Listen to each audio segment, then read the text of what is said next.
Hi guys! Ako nga pala si Sheila, isang Buholana. At for today's video guys, ay magluluto tayo ng batchwe. Yes guys, batchwe po yung tawag dito sa Kapampangan.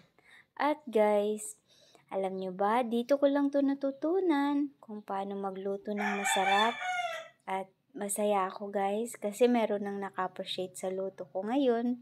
Dati kasi puro ako pang bubuli na hindi daw masarap yung luto ko. Alam mo yung ang sakit sa pakiramdam. At saka aminado naman ako na talagang dati hindi ako marunong guys.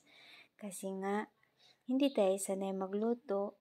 Pero malakas yung loob ko guys. At sigurado ako na matutunan ko din lahat ng bagay. Lalo na ngayon may asawa na ako. Yan guys, naghiwa lang pala ako ng bawang, sibuyas, at saka lagyan nyo rin po ng luya po. Kasi yung luya, isa po yan na nagpapawala ng langsa. Kasi yung lulutuin natin ngayon is laman loob po siya ng baboy. Kaya medyo malangsa, kaya ang kailangan, tanggalin natin yung lansa para masarap kainin. Yan guys, hiniwa-hiwa ko lang pala yung mga kailangan ko dyan. At saka sabay-sabay ko na silang i-ready para pag nagluto na ako, sabay-sabay ko na lang ilunod. Easy na lang sila guys. Hi guys, sa mga hindi pa nakapag-subscribe sa channel ko, sana po ay follow nyo na ako at i-subscribe ako sa channel ko. At saka guys, pag meron pong dumaan ng ads sa wall nyo, sana po hindi nyo po i-skip kasi malaking tulong po yan para magkasahod sa YT. Thank you po. Ayan guys, ilang bisis ko nga pala siya hinugasan para sigurado talaga na mawala yung mga dulas-dulas niya. Kasi kailangan malinis siya para medyo mawala yung langsa. At saka guys, alam nyo ba? Ang sarap din sa pakiramdam pag marunong kang magluto. Lalo na pag may asawa ka na.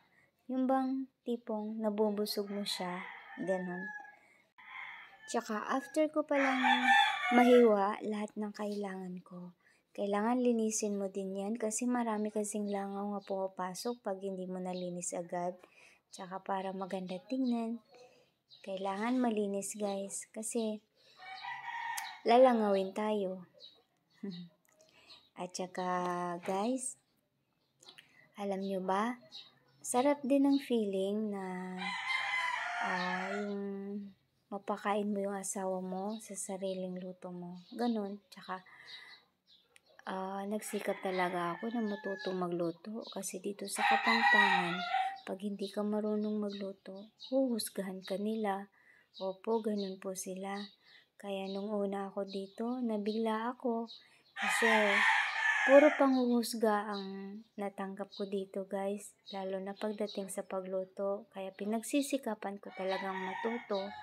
Ayan guys, nagpainit na nga pala ako ng oil dyan. Tsaka nung mainit na, nilagay ko na yung mga sangkap na kailangan. Kailangan mo lang siyang iprito guys, yung bawang, luya, tsaka yung nilagyan ko nga pala ng sili para medyo maanghang.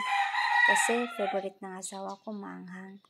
At saka guys, nilagyan ko din ng isang nor at saka yung patis. Dapat po, tsatsyansyahin nyo lang po kung gaano karami yung gusto nyo. At saka dapat huwag masyadong tubig kasi pag maraming tubig, mawawalan yung lasa. Kaya dapat tansyahan mo lang. Parang buhay, tansyado lang. At saka guys, nilagyan ko lang pala siya ng konting tubig para hindi siya masunog at lumabas din yung sarili niyang tubig. At saka tinakpan ko lang. Ito nga pala yung asawa ko guys, naghugas ng kamay at nag-hi pa siya. Sabi ko kasi mag-hi ka sa vlog ko.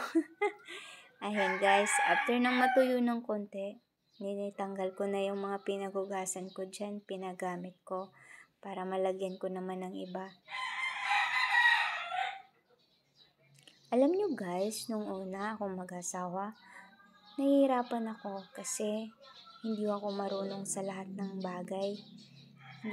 Kumbaga marunong ako guys, pero hindi ako magaling. Kaya ngayon, ayan, tansyado na ang buhay.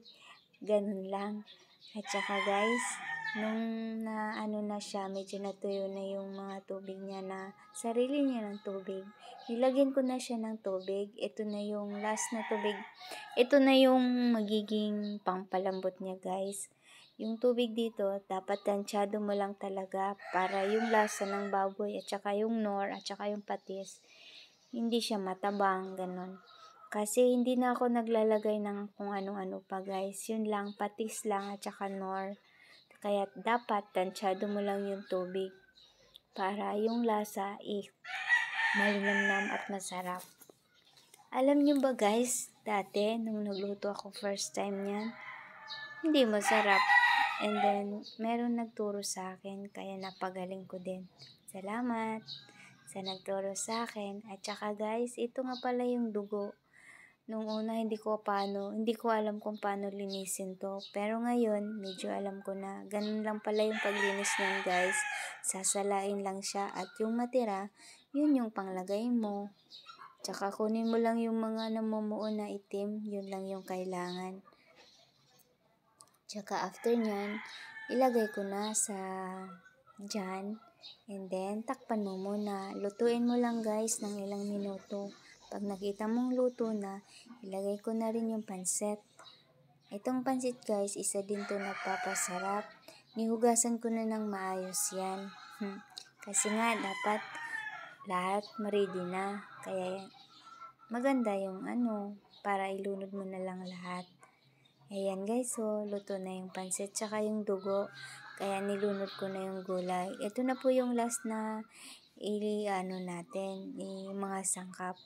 Kaya yan guys, hindi siya masyadong matubig. At nilagyan ko muna ng konting tubig kasi nga medyo konti lang talaga yung tubig. Tsaka guys, dapat pag nagluto kayo, wag talaga masyadong maraming tubig. Kaya para yung sarap niya hindi masyadong matabang. Yan. Dito ko lang din nalaman yung patansya-tansya ba. Yun lang guys. Luto na. Bye-bye guys. Thank you for watching.